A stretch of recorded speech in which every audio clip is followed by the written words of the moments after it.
Bugün yine sensizim, çaresiz akıyor yaşlarım. Yokluğunda dinmeyen ve hiç tükenmeyen günahlarım.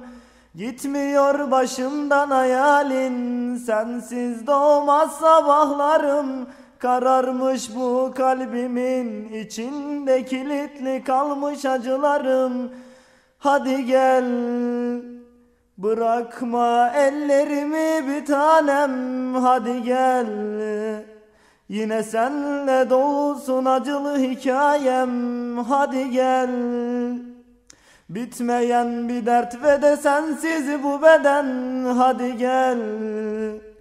Umutlar kaybolur eğer gidersen, bir gün benim de yüzüm güler. Unutacağım belki geçmişi, kapıma gelip yalvaracaksın, bekleyeceksin affetmemi.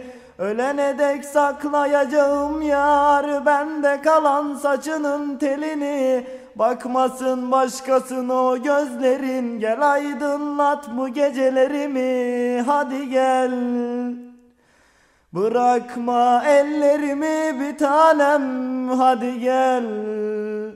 Yine senle dolsun acılı hikayem, hadi gel. Bitmeyen bir dert ve de sensiz bu beden, hadi gel.